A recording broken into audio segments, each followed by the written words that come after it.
beaucoup, bonjour et bienvenue dans votre émission Bilan historique, mesdames et messieurs. Merci de nous être fidèles à cette émission qui vous permet de faire des voyages temporels, à découvrir ou encore à vivre et encore ce dont la majorité des gens arrivent à ignorer, qui fait partie de notre histoire, la République démocratique du Congo. Aujourd'hui, je reçois un nouveau invité, M. Chris Kazadi. Il est le président national du Parti national panafricaniste congolais, PPCO. Il est de l'Union sacrée, bien sûr. Avec lui aujourd'hui, on va parler d'un sujet qui fait actualité aujourd'hui dans notre pays, en République démocratique du Congo, qui soit sans doute la révision constitutionnelle en République démocratique du Congo. Il y a de cela des années que notre pays s'est doté d'une constitution digne d'un pays démocratique, digne d'un pays souverain.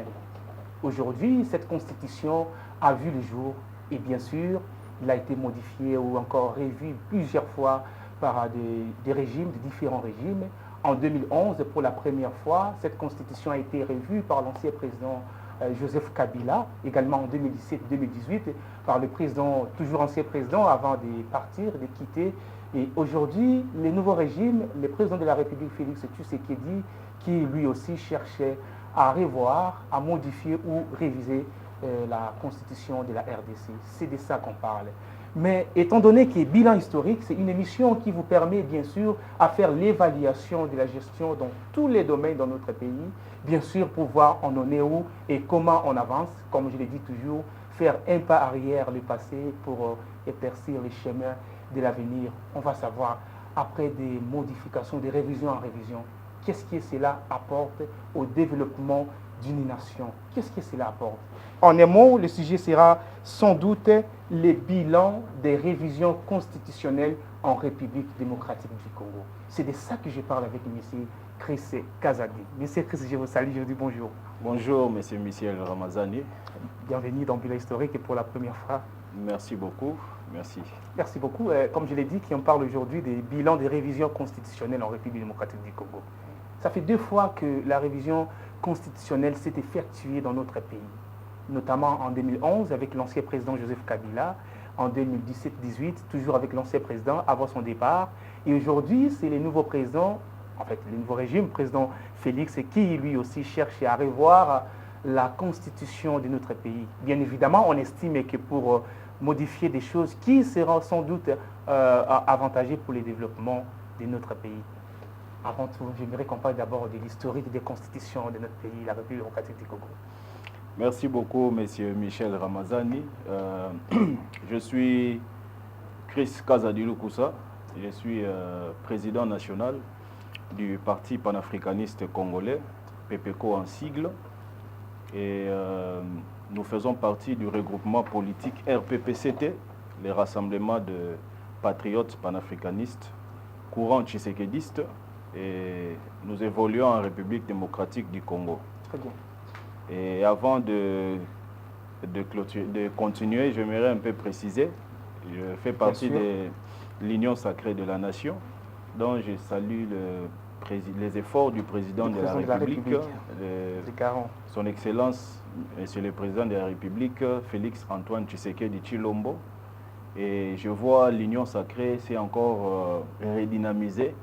Nous sentons les efforts du secrétaire permanent, le professeur André Mbata, qui est en train de mouiller le maillot pour que l'Union sacrée soit redynamisée. Très bien. Et également, je salue l'excellence Sylvain Mutombo, c'est lui qui est le président ou le coordonnateur de la majorité extra-parlementaire. Je rappelle qu'après les élections de 2023, décembre 2023, il y a des regroupements qui ont atteint les seuils, qui ont eu des députés, et il y a des regroupements de l'Union sacrée qui n'ont pas atteint les seuils et qui n'ont pas de députés. L'Union sacrée, nous croyons qu'il y aura un changement de la charte, une modification, pour qu'on puisse insérer également les partis qui n'ont pas atteint. Une modification de la constitution. De la charte, Okay, la charte de l'Union sacrée. Voilà.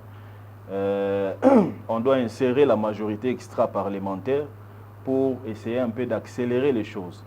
Nous savons que ce ne sont pas seulement les parlementaires qui travaillent pour la cause de la nation. Les extra-parlementaires peuvent faire mieux et travailler aussi pour l'intérêt de la nation. Donc nous faisons une demande particulière au président de la République de diligenter les efforts afin d'unir la majorité parlementaire ainsi que la majorité extra-parlementaire de l'Union sacrée de la nation, afin de permettre en sorte que les enjeux politiques de l'ère soient mis en cause et travailler profondément pour l'intérêt de la nation. Je précise bien pour l'intérêt de la nation et non pour le partage du pouvoir ou du gâteau. Très bien, M. Christian Kazadi, merci beaucoup. Alors, revenons à nos mots étant, M. Christian, on parlait plutôt les bilans de la révision constitutionnelle en RDC. Aujourd'hui, ça sera sans doute une troisième fois que notre constitution sera révisée. Tel est l'idée du président de la République, Félix-Antoine Tshisekedi. Alors, j'aimerais qu'on parle d'abord de l'historique, un tout petit peu de l'historique de notre constitution. En quelle année remonte la première constitution de notre pays avant d'arriver même à des moments où elle a été modifiée ou revue? Merci beaucoup, M. Ramazani. C'est là où je devais commencer. Nous vivons dans un pays multidimensionnel. Nous vivons dans un pays qui a traversé des vents et marées. Très bien. Avant de 1885 à 1908, l'État indépendant du Congo était dirigé par Léopold II. C'est lui qui était l'empereur, le roi de la RDC, actuellement appelée, dans ces temps-là. Il n'y avait pas... nous étions son propriété. Nous faisons partie de lui. Il nous dirigeait selon ses pensées. Donc toute l'étendue de la RDC était une propriété privée du roi à l'époque. Toute l'étendue de la RDC appartenait à un individu. Et il nous dirigeait selon son consentement. S'il pensait qu'on devait couper les bras à 1000 personnes, aujourd'hui, on le fait. Et s'il vous donne des instructions pour la production des caoutchoucs, la production d'autres minéraux que nous connaissons au Congo, quand vous n'atteignez pas, n'est-ce pas, le seuil de ce qu'il attend de vous, il peut faire de vous ce qu'il veut. Donc, pendant cette période-là, il n'y avait pas de texte qui dirigeait le pays, mais il y avait l'humeur et le consentement de la personne individuelle qui dirigeait le pays. Donc nous disons que nous étions un peu considérés comme des sous-hommes pendant le règne du roi Léopold II, que nous déplorons en tant que panafricanistes aujourd'hui. Alors, après 1908, parce que le Congo lui appartenait, l'État indépendant du Congo, il avait pris le temps de réfléchir sur ses intérêts qu'il avait. Il avait des difficultés financières en ces temps-là et il ne pouvait pas entretenir à 100% l'État indépendant du Congo qui lui appartenait. Alors il voulait faire un prêt au gouvernement belge du temps afin de conserver ses biens et de continuer à promouvoir ses intérêts. Pour ce faire, il a fait l'échange de la RDC avec le lucre. Il a dit, donnez-moi l'argent, donnez-moi ce que je veux, et vous prenez la RDC. Je vous donnerai la RDC. Voilà, c'est comme ça qu'il a signé, sans notre consentement. En tant qu'autochtone, il nous a légué entre les mains de la Belgique. C'est alors qu'en 1908 que l'État belge, le royaume pardon, de la Belgique avait pris le contrôle de la RDC, l'État indépendant du Congo, qui a quitté de l'État indépendant du Congo vers le Congo belge. Là, c'était le deuxième nom de notre pays. Et c'est alors que nous avions eu les premiers textes écrits qu'on appelait charte coloniale, qui était promulguée par le gouvernement belge afin de diriger le Congo par un gouvernement de colonie. C'est comme ça qu'ils ont commencé à diriger le Congo. Donc, la charte coloniale dépendait de la constitution belge. C'est la constitution belge qui dictait les écrits de la charte coloniale afin de nous diriger dans notre propre pays ici. Et c'est comme ça que c'était parti avec la première note ou les lois écrites, où il y avait des organes bien déterminés dedans concernant les cours et tribunaux, ainsi que le fait de gouverner des provinces et tout était bien déterminé dedans. Mais seulement à leur avantage et non pour l'avantage des autochtones.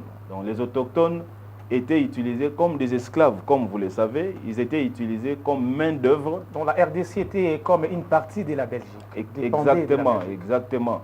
Une partie esclave de la Belgique. Très bien. Parce que nous travaillons pour l'intérêt des Belges.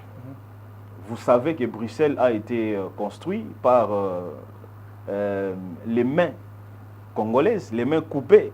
Nous ne pouvons pas changer d'histoire, nous devons les reconnaître comme telles. Donc la Belgique est une puissance définie par les minéraux ou les richesses, les ressources minières de la RDC. Là, nous le savons, nous ne pouvons pas l'ignorer. Non pas seulement les ressources, mais aussi par la sueur de la RDC. La sueur de la RDC. Les sacrifices des Congolais. Alors, avec le temps, il y a eu des modifications des textes écrits. Et après, ils ont autorisé à quelques Noirs de faire les études dont nous avions maintenant les évolués, comme des Lumumba, des Kasavubu et tant d'autres choses. Des Etienne Tshisekedi qui ont eu la grâce des colons pour pouvoir effectuer des études. Et ils sont partis dans leur pays et ils ont vu ce qu'ils étaient en train de faire chez eux. Et en rentrant, ils ont vu que nous étions considérés comme des sous-hommes. C'est alors que le courant vers l'indépendance a débuté. Donc c'est comme ça que nous sommes partis. Si vous permettez que je puisse continuer. Et continuez, allez-y s'il vous plaît, il s'agit du bilan historique. Du bilan historique, bien sûr. Et en 1958-59, il y a eu, quand la Belgique a senti qu'elle devait céder le Congo, il y a eu maintenant des compromis. C'est-à-dire, les révolutionnaires congolais de Lumumba, de Kasavubu et tout, ont parlé à l'interne pour échanger avec les Belges afin qu'il y ait des textes qui vont diriger le pays, l'État, l'indépendance qu'on était en train de chercher. Et c'est comme ça qu'il y a eu vers 1960, le Congo belge, il y a eu la loi fondamentale. On appelait ça la loi fondamentale qui est du 19 mai 1960, qui a précédé notre indépendance. Voilà. C'est cette loi fondamentale qui a dirigé les pays durant notre indépendance jusqu'à ce que Mobutu a fait, ce que nous savons. Il a récupéré le pouvoir et nous sommes allés pour notre première constitution, la première constitution de notre pays, donc la République du Congo. La République du Congo. Ouais, c'était la République du Congo Léopold. C'était pour faire la différence entre la République démocratique le Congo belge, et la République du Congo Brazzaville. Raison pour laquelle on disait Congo Brazzaville et puis Congo Léopold. Donc chez nous, c'était République du Congo Léopold. Alors là, c'était en 1964 que le peuple congolais a eu enfin la chance d'aller au référendum. C'était le premier référendum en 1964. Je rappelle ici que ce référendum a intervenu après de vives tensions et de sécessions. Pendant ce moment-là, il y a eu la sécession katangaise que nous connaissons avec notre vieux Moïse Tshombe. Il y a eu la sécession kassaïenne avec Kalonji Moulopoué et tant d'autres personnes. Il y a eu beaucoup de tensions, de foyers de tensions, de par la République démocratique du Congo aujourd'hui. Et pendant ce temps-là, Mobutu avait récupéré le pouvoir. Là, nous savons que Lumumba était déjà assassiné. Oui. Mobutu avait essayé de récupérer le pouvoir à un certain moment. Et nous sommes allés pour écrire notre constitution qu'on a appelée la première constitution, la constitution de Luluabourg. C'était pour essayer de fédérer les idées. Oui. Donc c'est l'ancienne appellation de l'actuel Katanga. Voilà. Luluabourg, c'était Kananga. Kananga, c'est voilà. Kananga. C'est Kananga. L'actuel Kananga. L'actuel Kananga, voilà. Alors, tous les grands leaders de ces temps-là étaient rassemblés à Kananga pour réfléchir de la façon dont nous devrions diriger notre grand Congo. Alors, il y a eu des écrits. Je rappelle ici que à la Première République, il y a eu une décision de créer un État fédéral pour essayer de satisfaire aux besoins de tout un chacun qui voulait que sa région puisse émerger indépendamment d'autres régions. Par exemple, l'État qui était dirigé par Moïse Tshombe, le Katanga, voulait déjà avoir son indépendance et avait déjà son indépendance appuyée par les Occidentaux. Ça, ce n'est plus à démontrer. Nous savons que ce sont les Occidentaux qui ont appuyé la sécession katangaise, qui ont trompé Moïse Tshombe afin qu'il tue son frère Lumumba, et nous connaissons la suite. Alors, après la Première République, il y a eu encore une Deuxième République, créée cette fois-là en 1967. On a appelé cette constitution la constitution révolutionnaire. C'était une constitution révolutionnaire. Pourquoi? Parce que c'est une constitution qui était présidentielle. C'était une constitution qui devait construire un État unitaire. Et au moins 2 partis politiques devaient fonctionner au Congo. C'était pour la première fois. Pour la première fois. Parce qu'il y avait un PR. Un PR n'était même pas encore fondé à ce temps-là, en 67. C'était même pas encore fondé. C'est plus tard, en 1970, quand il y a eu révision de la Constitution de la Deuxième République, qu'on a inséré les partis uniques que nous appelons MPR. Ouais. Et c'est comme ça que nous sommes partis de révision en révision. Mobutu a modifié la Constitution à plusieurs reprises, dont l'une des modifications que j'ai mentionnées de 1970 pour créer le parti unique. Ici, je rappelle que c'était notre grand intellectuel que nous connaissons, Marcel Liao, qui avait écrit la Constitution que nous appelons Constitution révolutionnaire. Et c'était au départ une très belle idée, cette révolution. C'était une très belle idée dans ce sens où vous vous rappelez que Mobutu annonça la zaïréalisation.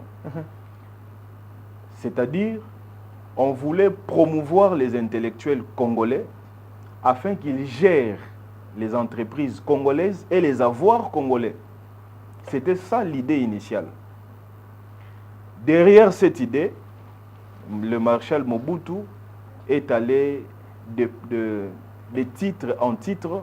Parce que nous appelons marshal, mais au début, il n'était pas marshal.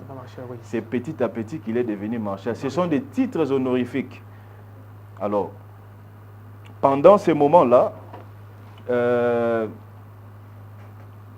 notre constitution présidentielle a fait en sorte de donner au président Mobutu une chaise non éjectable.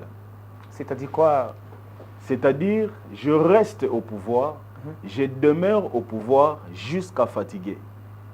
Rappelez-vous qu'on l'appelait roi, le roi du Zaïre, à l'époque. Oui, c'est une technique de... On ne fait pas des... Certainement, il se sentait déjà roi. Vous vous rappelez qu'il se promenait en canne avec... Chez nous, c'est symbolique. Nous sommes des Bantous, nous sommes des Africains. Très bien. Chez nous, quand on se promène en canne avec la peau du léopard, cela veut dire qu'on est roi. Très bien. Donc, ce n'était pas du hasard qui le faisait. Continuez avec cette constitution. Avec cette constitution, nous avions vu des vives tensions qui se sont produites par-ci, par-là. Et le plan qu'il avait de faire une révolution... C'est-à-dire que, excusez-moi, c'est-à-dire que cette constitution favorisait à ce que l'ancien président Mobutu reste au pouvoir pour un temps indéfini. Parce qu'il n'y avait pas de mandat. Il n'y avait pas de mandat. Mobutu devait rester au pouvoir jusqu'à l'infini. Pourquoi? Parce qu'il avait voulu imprimer la politique de la Chine.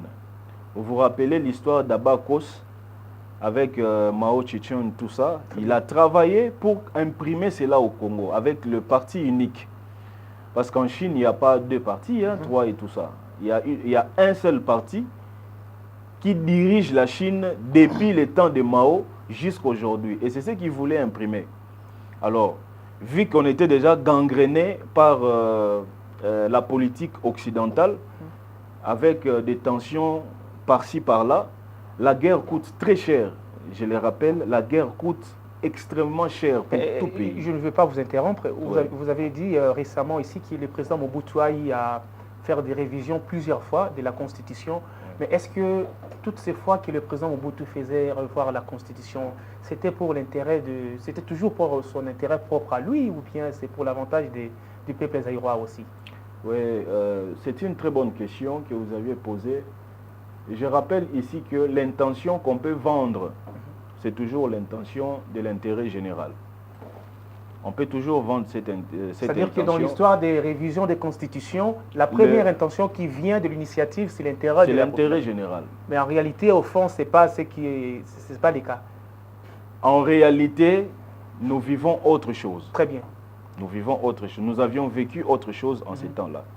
Rappelez-vous, en 1990, les temps où il y avait des vives tensions au Zaïre, où il y a eu la conférence nationale, tout ça, et sa suite.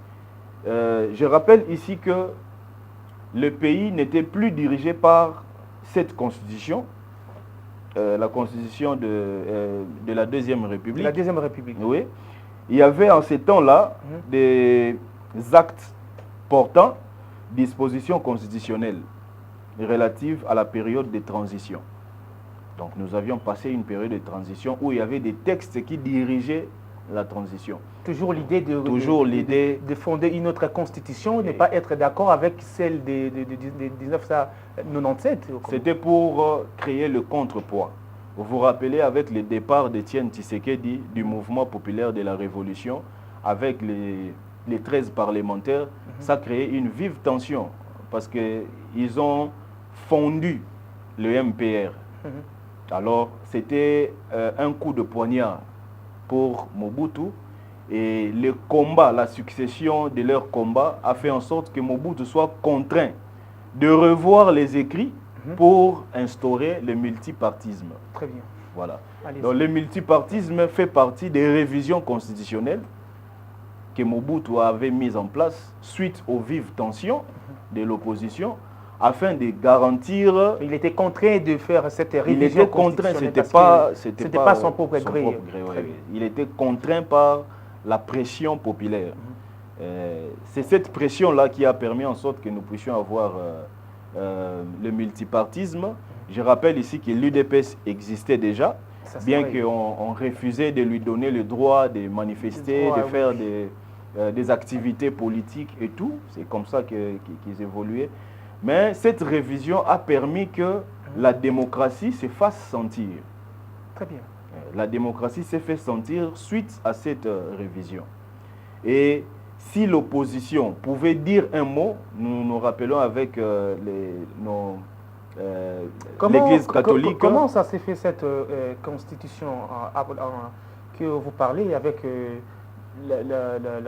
l'opposition? Parce qu'Étienne Tshisekedi était déjà là, l'UDPS, vous avez dit, étant donné que cette révision serait fondée par les pressions populaires. Comment ça s'est fait cette constitution avec Tshisekedi à côté, Mobutu à côté, et toutes les parties prenantes? Comment? Oui, Mobutu était le grand leader, il était le grand chef. Ça c'est vrai. Et il mettait en place des commissions pour travailler. Récemment, nous venons de le vivre avec la CENSA, et le CENSA, pardon, qui est dirigé aujourd'hui par... bon, ça continue toujours d'exister. Bien que ça n'a plus de sens d'exister aujourd'hui, mais ça existe toujours. Ça prend l'argent inutile à l'État. Ils ont mis en place cette constitution? Alors, ils ont mis en place, ce n'était pas une constitution. C'était des textes écrits justement pour conduire très bien. Oui, juste pour conduire la transition. La transition. Voilà. parce que la pression avait fait en sorte que Mobutu cède. Rappelez-vous que Tshisekedi était devenu Premier ministre à ce temps-là, il était nommé Premier ministre suite à ces tensions. Et il n'a même pas fait 2 mois, il a été déchu. Pourquoi? Parce que le régime présidentiel avait déjà inséré en Mobutu le fait qu'il était l'irremplaçable. Alors, la popularité d'Étienne Tshisekedi avait submergé l'entourage de Mobutu pour dire, tiens, vous laissez ces messieurs émerger, sachez-les bien qu'il va vous remplacer demain. Voyez ce qu'il est en train de faire.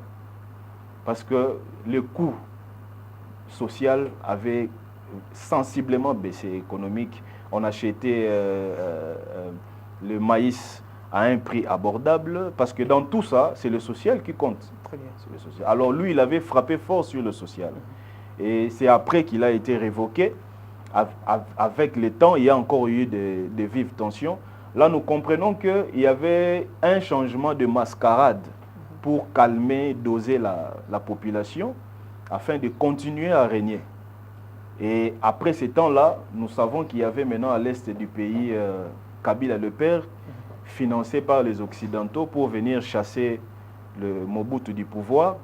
Et à l'arrivée de Kabila, nous connaissons ce qui s'était passé. La constitution du Zaïre continuait toujours.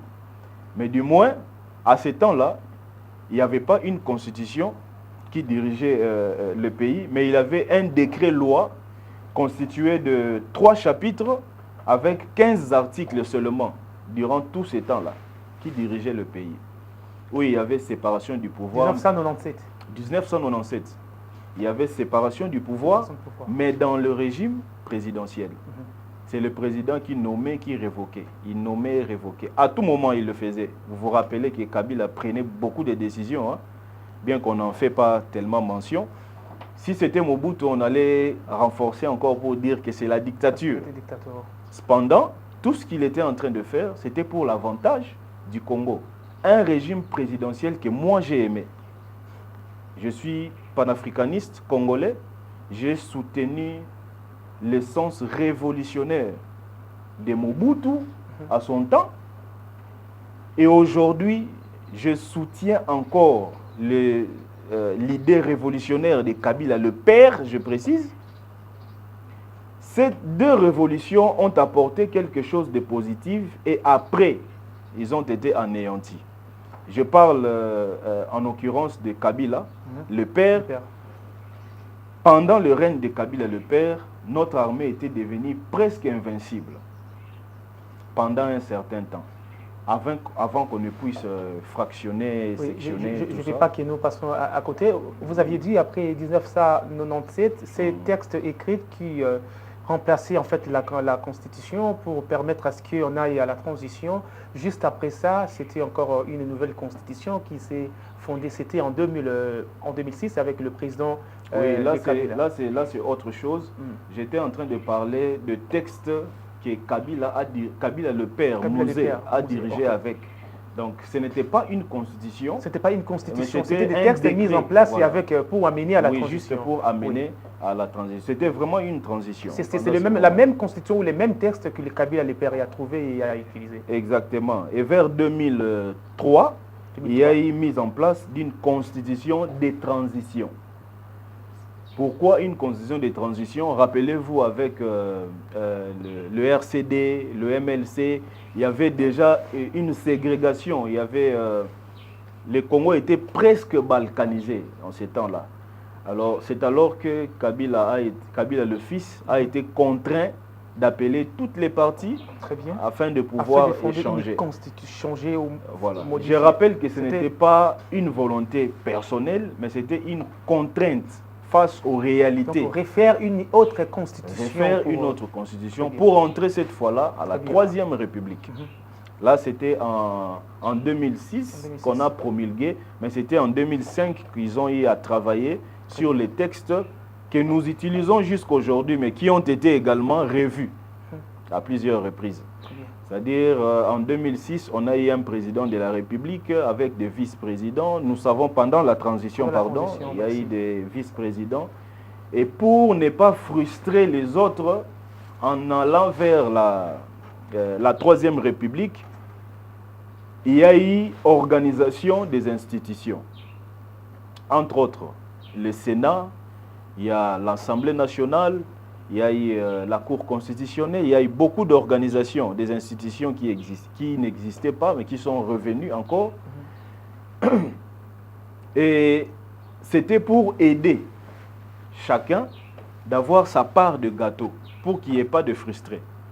Je rappelle que le référendum qu'on a eu en 2005, c'était un référendum initié par des députés qui étaient nommés par des sénateurs, qui étaient nommés par le président de la République. Donc ce n'était pas la population qui a voté, mais c'était la volonté du président qui a nommé ces délégués, et ce sont ces délégués-là qui ont mis en place ce que nous utilisons aujourd'hui comme constitution. Voilà. La constitution de février 2006. Exactement. C'est la même qu'on utilise aujourd'hui, qui a également été revue à de nombreuses fois. Exactement. Parce qu'en 2011, il y a aussi une révision constitutionnelle avec le président Joseph Kabila. Oui, il y a eu une révision constitutionnelle. On va se rappeler qu'en 2006, il y avait élection à 2 tours. Nous nous rappelons des vives tensions qu'il y a eu ici à Kinshasa avec le MLC, l'actuel ministre des Transports, VPM de Transport, Jean-Pierre Bemba, face à Joseph Kabila. Il y a eu beaucoup de victimes, hein, des gens qui ont laissé des orphelins, des orphelines, des veuves, des veufs. Et il y a eu beaucoup de morts ici à Kinshasa. Donc, qui a suscité beaucoup de choses. Et pendant cette période-là, Jean-Pierre Bemba, nous nous rappelons qu'il était arrêté, envoyé en exil. Mais je souligne que les 2 tours ont permis en sorte que Jean-Pierre Bemba et Joseph Kabila puissent s'affronter. Et c'est pendant cette confrontation qu'il a fallu faire les débats qui n'a jamais eu lieu dans notre pays. On n'a jamais eu de débat entre 2 candidats. Aux États-Unis, en France, il y a d'abord des préliminaires dans les 2 camps. Et puis les 2 camps vont choisir les numéros 1 de 2 côtés. Et ce sont leurs champions qui vont se confronter pour enfin être candidat et avoir un président de la République. Chose étonnante, chez nous, ça ne se fait pas. Il n'y a pas de gauche, il n'y a pas de droite. Il n'y a pas de démocrate, il n'y a pas de républicain. Aujourd'hui, je suis avec vous. Demain, vous quittez le pouvoir. Je vais vers celui qui va prendre le pouvoir. Donc, nous avons en outre des chauves-souris politiques dans notre pays. Et notre constitution donne accès à la survie de ces chauves-souris politiques.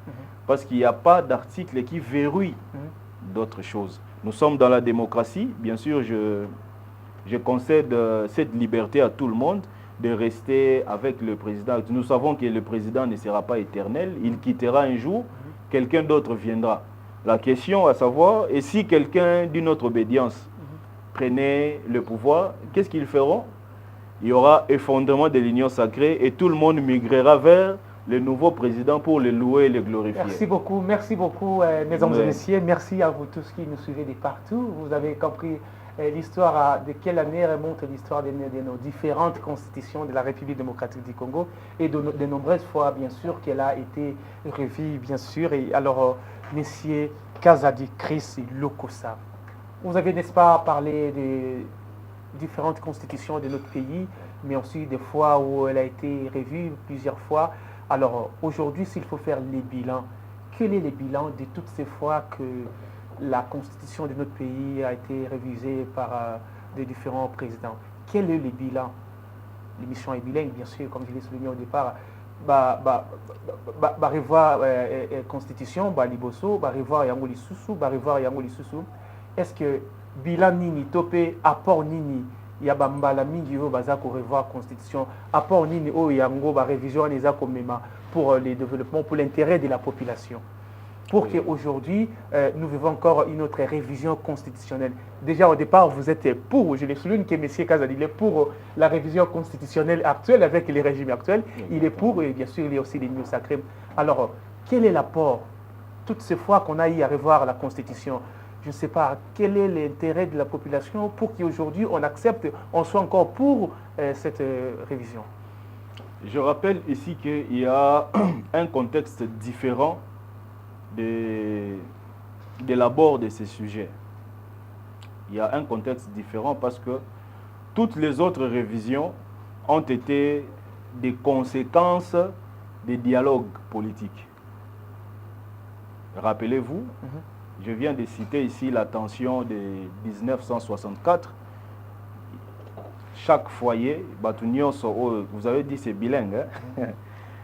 Moïse Tshombe et tout ça, tout le monde était frustré. On devait fédérer les idées pour avancer.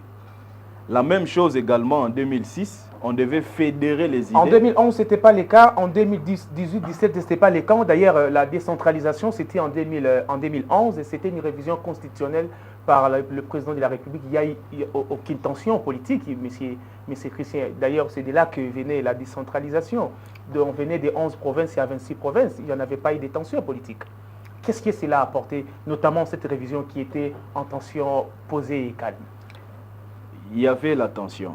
Je vous rappelle, il y avait vraiment de vives tensions. Vous parlez de tensions des... Je parle de tensions politiques. Les champions de la rue, nous connaissons, non? C'est l'UDPS. Très bien. L'UDPS restera historiquement champion de la rue. Pour ne pas ouvrir des parenthèses, Tomoni ba opposant ba odi osala moi sorti na bango awa. On pensait que so ba sangani bango nyonso il y aura quelque chose d'extraordinaire, mais c'est-à-dire ça ne se fait pas sentir. Nous ne voulons pas travailler pour les hommes. Nous devons quitter cette option-là. Nous devons quitter. Nous ne devons pas travailler pour des humains. C'est-à-dire pour que les dirigeants restent. Moi, je suis de l'Union sacrée. Qui a travaillé pour que les humains restent? Est-ce que vous voulez dire quelque chose là-dessus? Vous étiez ici au Congo en 2006? Non, allez-y, exprimez-vous s'il y a quelque chose à évoquer là-dessus. Vous vous rappelez des sorties, des points médiatiques d'Évariste Bochab, les professeurs, éminents professeurs? Très bien. Vous vous rappelez de Kabila Forever et tout ça? Pourquoi tout ça?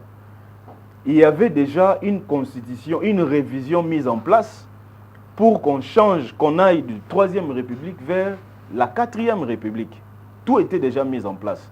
Mais c'est l'UDPS qui a fait échec à cela. Rappelons-nous, en 2011, vous le savez, bien que les textes nous disent autre chose, que c'était Étienne Tshisekedi qui avait remporté officieusement.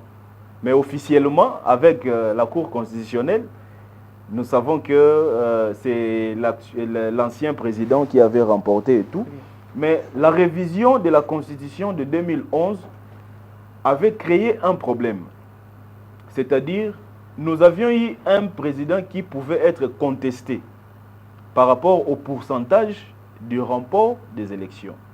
Par exemple, les élections d'un tour, on peut avoir un président de la République avec 25%. C'est possible. Les 75%, les autres candidats se départagent, mais on a un président à 25%. C'était légal que nous puissions parler d'un président illégitime. Très bien. Ce que nous voulons maintenant, s'il faut aller dans les contextes d'histoire, nous voulons léguer à la population congolaise, nous voulons léguer à la nation des textes qui aideront la nation à survivre dans les temps et dans l'espace. Je précise que notre pays est convoité. Notre pays est convoité. Nous avions reçu en 2006 l'ébauche d'une constitution issue d'une autre constitution. C'était la constitution française. Il y a eu modification de la constitution française pour avoir notre propre constitution. Est-ce qu'aujourd'hui on n'a pas des constitutionnalistes?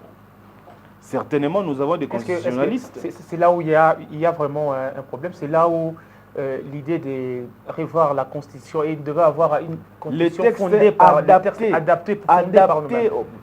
Prenons l'exemple de... C'est le premier souci peut-être pour le président ou le régime actuel et oui, une révision constitutionnelle. Allons dans le sens de réfléchir. Le président de la République a fait plus de 6 mois après sa prestation de serment pour nommer le Premier ministre. Pourquoi? Pour qu'il y ait un gouvernement. Pour qu'il y ait un gouvernement. Et pourquoi? C'est parce que la Constitution l'a bloqué. La Constitution l'avait bloqué. Non, mais il faut qu'il y ait des procédures à suivre jusqu'à l'investiture. Les présidents sénégalais, le jeune président sénégalais, il a nommé son premier ministre après combien de jours? Mais s'il faut aller dans le sens des comparaisons... Oui, c'est la comparaison qui a fait en sorte que le Congo puisse adopter justement la Constitution française. Si aujourd'hui je porte une veste, c'est parce que je vois que c'est parce que nous avions hérité d'une mentalité qui ne nous appartenait pas. Très bien. Et aujourd'hui, c'est devenu notre coutume. Je rappelle ici qu'il y a deux types de constitutions.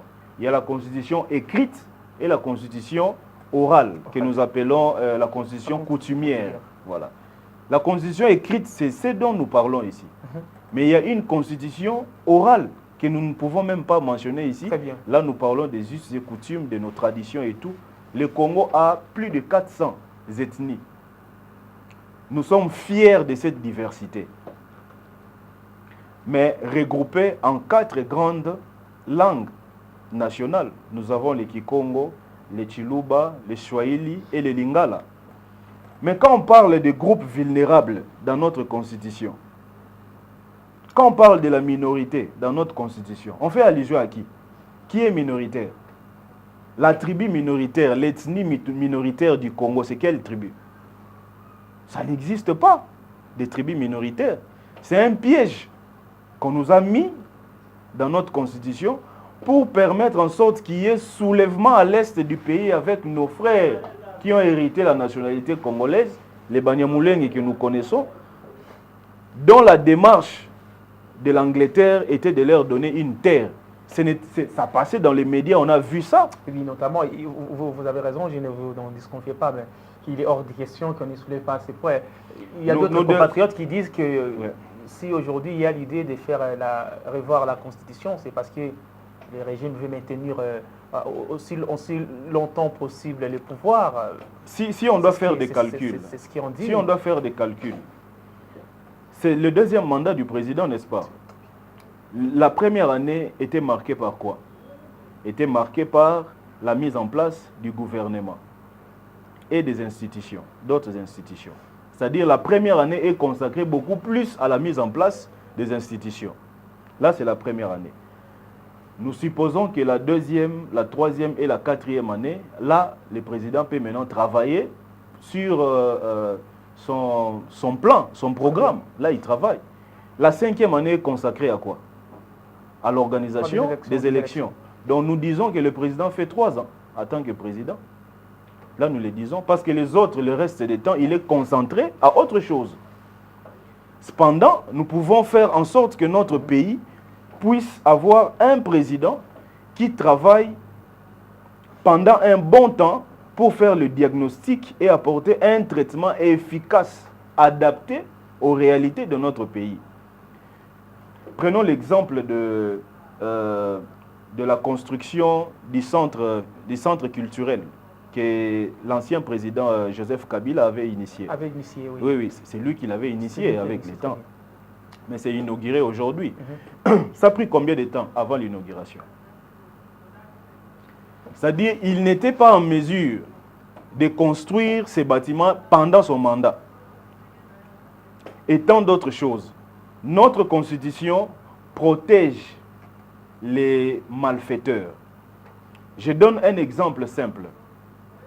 Nous savons que le régime passé et le régime actuel a beaucoup de taches d'huile. Maintenant, excusez-moi, dans tout ça, où est l'intérêt de la population? C'est là où je vais chuter. Parce que quand on dit que le président doit travailler, avoir un mandat suffisant qui lui permet de travailler ou de finir son programme de travail, l'intérêt de la population là-dessus, c'est quoi? Parce que après les élections, bien qu'il y ait eu 6 mois et avant la sortie du gouvernement, mais quand même le président y a travaillé 4 ans, c'est quand même beaucoup. C'est quand même beaucoup pour les sociales de la population, parce que c'est dans la population. Est-ce que quand nous parlons de ces 4 ans-là, quand nous parlons de ces 5 ans, est-ce que nous pensons à Covid-19 et ses effets? Est-ce que nous pensons à la coalition FCC-Cash? Est-ce que nous pensons à tout ce qui s'est déroulé, qui s'est succédé à ces temps-là? Nous avons une mémoire courte pour oublier l'histoire. Raison pour laquelle j'aime votre émission, parce que vous parlez des faits historiques qui ont des effets collatéraux sur la population.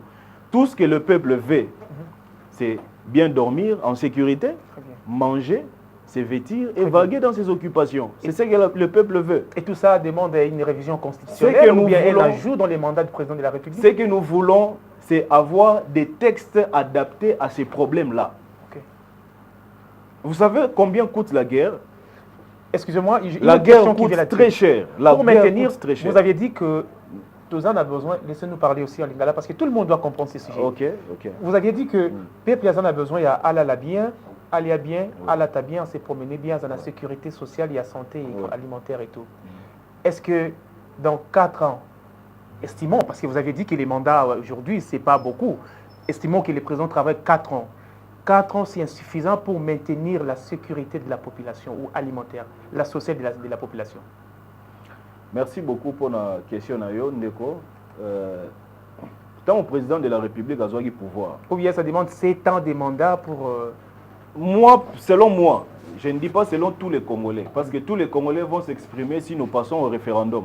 Tous les Congolais... Vous qui êtes d'ailleurs d'accord pour Exactement. Pourquoi pas? C'est lui le souverain primaire. Le peuple doit dire oui ou non contre ou pour le changement de la Constitution ou la modification de la Constitution. C'est le peuple qui va décider. Très bien. Exactement. Mais le président récemment, il a dit que on ne peut pas l'empêcher. C'est-à-dire que même si le peuple disait aujourd'hui qu'il n'est pas d'accord, le président va le faire. On a suivi lors de son passage à Ogan Katanga, M. Christ.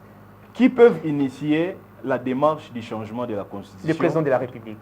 Mais il a le droit. Mais ce n'est pas ce qu'il a dit. Il a dit que qui est celui-là qui peut m'interdire? C'est-à-dire que même si la population aujourd'hui était contre, le président pouvait le faire. Ça, c'est la mauvaise interprétation. Ce n'est pas ce qu'il a dit. Le président de la République, c'est un démocrate. Il sait respecter la volonté du peuple. Merci beaucoup, mesdames et messieurs. Merci, on a tiré vers la fin de l'émission. On me signait déjà. Merci, M. Christian. Merci à vous tous qui étaient nombreux pour nous suivre. On a parlé de la révision constitutionnelle, les bilans de révision constitutionnelle en République démocratique du Congo, l'apport pour le développement ou la vie de la population. Nous avons discuté de ça avec M. Chris. Le sujet est tellement complexe, d'ailleurs aussi vaste. Très vaste. Je crois qu'on en parlera encore prochainement. Aujourd'hui, c'est la télé, c'est question des temps. Qu'est-ce que vous aviez à dire par rapport à ce sujet? Votre dernier mot, comme ça on va clôturer les. Oui, personnellement, je vais m'adresser au peuple congolais en entier, plus particulièrement à ceux qui pensent au patriotisme, c'est-à-dire le fait de mettre le Congo au centre de tout. Les hommes passeront. Félix Tshisekedi passera. Très bien. Aujourd'hui, nous conjuguons Kabila dans le passé. Très bien. Demain, nous conjuguerons Félix Tshisekedi et nous aurons un autre dirigeant. Si ces dirigeants-là venaient et rencontraient les mêmes difficultés que rencontre Félix Tshisekedi aujourd'hui, nous retournerons à la case du départ. Nous allons revoir les mêmes scènes encore et encore. Tofongola misu. Batu nyonso oyo bazali contre révision de la constitution, bazokoka ko démontrer yango te. Po bayebi ki na sima na bango ba occidentaux oyo ba travaillera pour la balkanisation ya Congo, bazo continuer ko financer pour que biloko wana esalam. On n'a pas de minorités na Congo. On n'a pas de peuples vulnérables. Nous n'avons que des peuples congolais et nos ethnies. Protégeons la nation, sauvegardons nos textes afin que tout le monde réponde devant la loi. Mutu, ezanga bato bakanga marate na Congo, ata sali mabe ba okoko kangaye te parce que constitution et pekisi ba kangaye. Tozan a besoin république oyo tozan a besoin ezali ya mutu nyonso à répondre de ses actes devant la loi et à travailler pour l'intérêt à peuple. S'il faut le faire, peuple congolais, to bengami na ko soutenir idée ya mukonzi ya mboka pour na ko sauvegarder intérêt et à venir ya mboka et non ya yé en tant qu'individu. Merci beaucoup. Monsieur Kazadilou Koussa Chris pour la révision constitutionnelle. Donnez-nous 4 points essentiels qui vous poussent, vous, à accepter la révision constitutionnelle. 4 points essentiels. La première des choses, nous n'avons pas de groupes vulnérables dans notre pays. Très bien. On doit enlever cela. Très bien. Ça n'existe pas. La deuxième des choses... mandat du président de la République. Oui, la deuxième des choses... Non, je ne suis pas encore là. La deuxième des choses, je suis en train de parler de la sécurisation de nos territoires. Très bien. J'aimerais que nous ayons des textes qui qui ils ont la frontière c'est-à-dire qu'on ne laisse même pas de portion il y a la souveraineté au détriment il y a la population. Troisième point. La troisième des choses, nous voulons que des Congolais et des Congolais seuls dirigent les grandes institutions de la République pour freiner l'infiltration. Parce qu'un Congolais a la place pour vivre. Je parle ici de la loi Tchani, de père et de mère. Il a ajouté des femmes et des poux. Très bien. C'est pour dire que Moutou Oyo Azali na cordon ombilical ils ont relié na Congo libela na libela a travailler pour la nation mususuté. La dernière des choses, le président de la République avec 5 ans, c'est insuffisant. C'est insuffisant pour moi et pour tout Congolais. Avec 10 ans, c'est insuffisant parce que le mandat est renouvelable. Exact. Le premier mandat pour moi, je consacre ça à l'étude profonde du pays. C'est-à-dire le président de la République doit connaître les secrets d'État qu'il n'avait pas accès pendant qu'il était encore en dehors des institutions. Et cela demande suffisamment combien d'années pour un mandat? Suffisamment du temps. Combien d'années pour un mandat, selon vous, M. Chris? Moi, c'est 7 ans. 7 ans. Oui, 7 ans renouvelables une fois. Merci Là, beaucoup. nous prenons 2 ans pour l'organisation des élections, la mise en place des institutions et autres choses. 5 ans, le président est concentré pour exécuter son programme. Merci beaucoup, mesdames et messieurs. Merci à vous tous qui étaient nombreux. J'étais avec M. Lukusa Kazadi Chris et on a parlé de la révision constitutionnelle, l'apport pour le développement des nations et pour l'avantage de la population. On se retrouve juste après notre numéro.